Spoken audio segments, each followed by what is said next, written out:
Yosafat, Yoram, Ahasia, Ataya, Yoas, Amasya, Azaria, Yotam, Ahaz, Hizkia, Manasye, Amon, Yosia, Yoahaz, Yoyakim, Sedekia, 20 raja-raja Yehuda.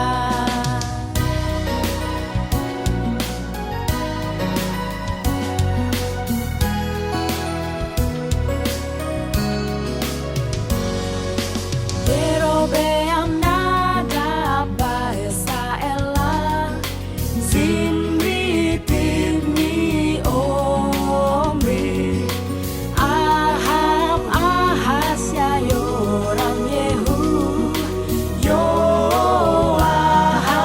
Yoas, Yerobeam kedua, Zakaria, Salum, Menahem, Pekaya, Peka, Hosea, 19 raja-raja Israel.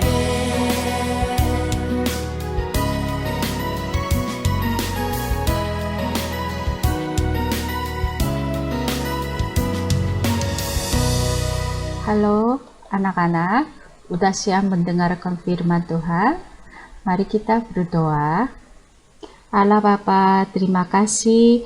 Hari ini juga Allah Bapa bantu kami agar kami bisa mendengarkan firman Tuhan lewat internet. Allah Bapa, tolong bantu kami agar kami bisa fokus pada firman Tuhan, dan setelah belajar kami ingat selalu agar kami bisa melakukan apa yang kami belajar, sehingga kami bisa membuat Tuhan senang sekali. Terima kasih ya Bapa, dari pelajaran awal sampai akhir juga Allah Bapa sertai kami ya Bapa. Dalam nama Tuhan Yesus kami berdoa. Amin. Hari ini kita akan belajar Yoas ke-12 Raja Israel Utara. Pembacaan Alkitab hari ini 2 Raja-Raja 13 ayat 15 sampai 17. 15. 1, 2, 3. Berkatalah Elisa kepadanya, ambillah busur dan anak-anak panah. Lalu diambillah busur dan anak-anak panah. 16. 1, 2, 3. Berkatalah ia kepada Raja Israel, tariklah busurmu. Lalu ia menarik busurnya. Tetapi Elisa menaruh tangannya di atas tangan raja. 17. 1, 2, 3. Serta berkata, bukalah jendela yang di sebelah timur. Dan ketika dibukanya, berkatalah Elisa, panahlah. Lalu dipanahnya. Kemudian berkatalah Elisa, itulah anak panah kemenangan daripada Tuhan, anak panah kemenangan terhadap Aram. Engkau akan mengalahkan Aram di Afek sampai habis renyah. Arti nama Yoas adalah Tuhan itu kuat, Tuhan yang memberikan. Punya arti dua. Kita sedang belajar tentang Raja Yoas kan, Raja Yoas di Israel Utara. Waktu dia menjadi raja, di Yehuda Selatan juga ada raja. Tapi kebetulan namanya sama. Coba lihat ya, waktu dia jadi raja, di Yehuda Selatan juga ada raja. Namanya sama kan? Namanya Yoas juga. Yoas memerintah Israel Utara selama 16 tahun lamanya.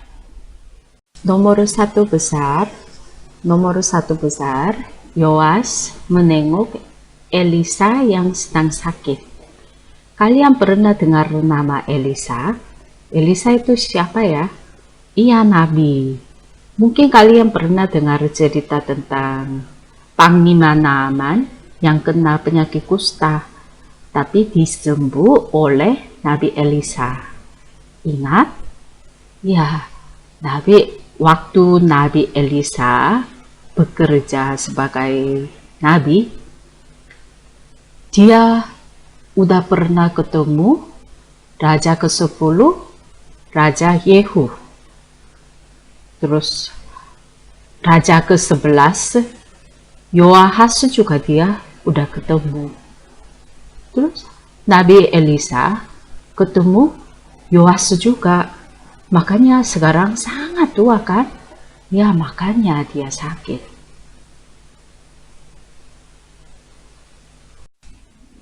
Setelah Raja Yoahas mendengar Elisa lagi sakit dan berbaring, dia datang kepadanya dan lihat Elisa lagi berbaring sakit. Dia hatinya sedih sekali dan sambil menangis berkata begini, Bapakku, kereta Israel dan orang-orangnya yang berkuda. Sampai sekarang Elisa berdoa kepada Tuhan, maka negaranya bisa aman. Memang ada yang ganggu, tapi karena ada Elisa tidak begitu parah. Tapi kalau Elisa mati, negara ini bagaimana? Dia khawatir sekali. Mari kita baca ayat 2 Raja-Raja 13 ayat 14. 1, 2, 3. Ketika Elisa menderita sakit yang menyebabkan kematiannya, datanglah Yoas, Raja Israel, kepadanya dan menangis oleh karena dia. Katanya, Bapakku, kereta Israel dan orang-orangnya yang berkuda. Setelah Elisa melihat rajanya menangis dengan sedih karena khawatir negaranya, Elisa suruh kepada raja, ambillah busur dan anak-anak panah dan tariklah busurmu ya. Setelah itu, waktu rajanya tarik busurnya, Elisa taruh tangannya di atas tangan raja. Mari kita baca ayat 2 Raja-Raja 13 ayat 15. 1, 2, 3.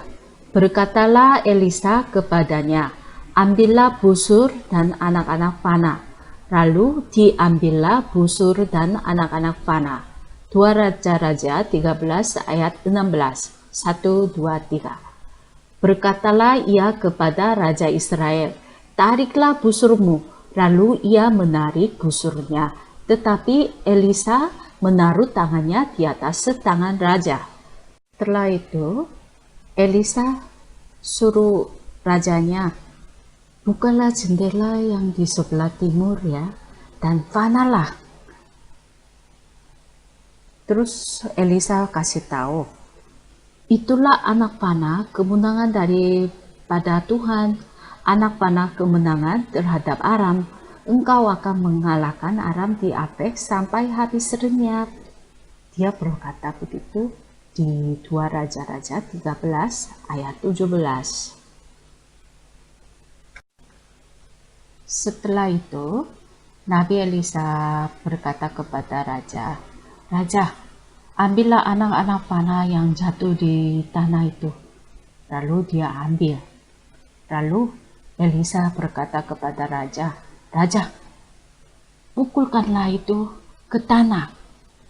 Karena tadi dia udah kasih tahu kan, Nabi Elisa udah kasih tahu, anak-anak panah itu bukan anak-anak panah yang biasa, itu bantuannya dari Tuhan. Tuhan mau bantuin mereka. Makanya dia sambil mikir itu harusnya pukul banyak sekali, tapi cuman pukul 3 kali saja.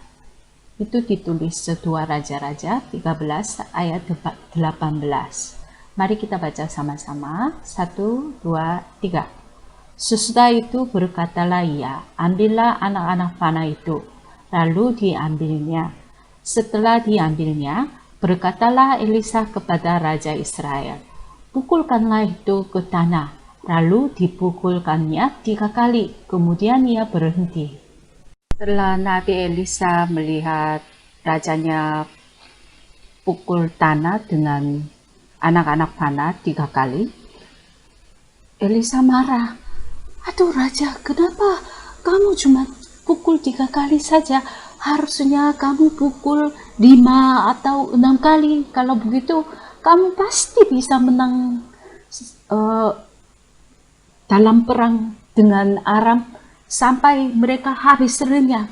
Tapi engkau cuma 3 kali aja pukul, makanya kamu akan memukul Aram cuma 3 kali saja. Sayang sekali ya. Dari peristiwa ini kita bisa belajar apa? Tuhan ingin kita kalahkan iblis sampai kita memperoleh kemenangan atas setan.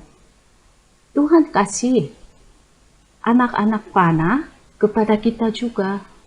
Anak-anak panah yang tidak kelihatan itu apa? Iya, betul. Firman Tuhan dan doa. Makanya, mari kita memegang firman Tuhan dan doa dengan erat, dan mari kita memukul kalahkan iblis sampai menang. Doa besar. Yoas mengambil balik kota-kota yang telah dirampas dari Yoahas ayahnya. Sesuai nubuat Elisa, Raja Yoas menang 3 kali dalam perang dengan Aram, lalu mengambil balik kota-kota yang telah dirampas dari Yoahas. Tapi dia tidak bisa bikin negara Aramnya habis renyah. Tetapi satu hal yang penting, kemenangan ini datangnya dari mana? Iya betul, datangnya dari Tuhan. 3 besar, Yoas menang dalam perang dengan Amasya, Raja Yehuda Selatan. Sewaktu Raja Yoas menjadi raja, di Yehuda Selatan juga ada raja kan? Siapa namanya? Ada yang masih ingat? Iya betul, namanya Yoas juga. Tetapi setelah Yoas mati, yang menjadi raja itu Amasya. Sekarang Amasya itu jadi raja. Tetapi Amasya ini awalnya baik terhadap Tuhan. Tetapi setelah menang atas perang dengan Edom, dia menjadi sombong dan menyembah berhala. Kalau negara Edom itu pasti di bawahnya. Kalau dia di sini ada negara Edom, negara Yehuda Selatan itu dengan dikasih warna kuning, terus yang dikasih garis merah ini negara Edom. Amasya berperang dengan Edom dan menang. Setelah itu dia mulai menyembah berhala.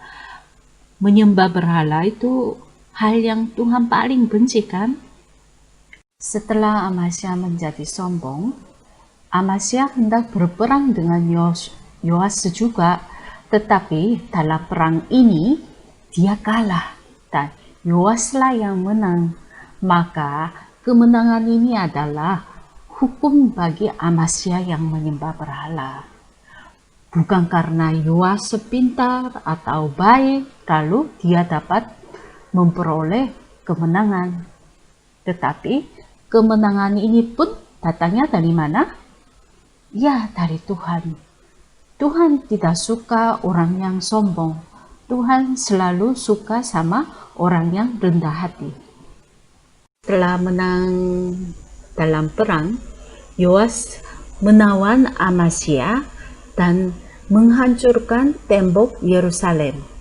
Yoas mengambil segala emas perak dan perkakas dari bait suci serta perbendaharaan istana raja. Yoas pernah memperoleh kemenangan dalam perang melawan Aram dan Yehuda Selatan. Tetapi ini adalah oleh karena kasih karunia Tuhan. makanya dia bisa menang. Walaupun Yoas menerima kasih karunia yang besar dari Allah, tetapi dia berbuat jahat dan mengikuti jalan yang jahat seperti Raja Yerobeam. Raja Yerobeam itu membuat rakyatnya menyembah berhala kan? Akhirnya Yoas diakui oleh Tuhan sebagai raja jahat. Kita bisa belajar apa ya? Jangan lupa kasih karunia Tuhan dan jangan lupa berterima kasih kepada Tuhan. Jika kita lupa bersyukur pada Tuhan, maka kita juga akan jadi orang sombong.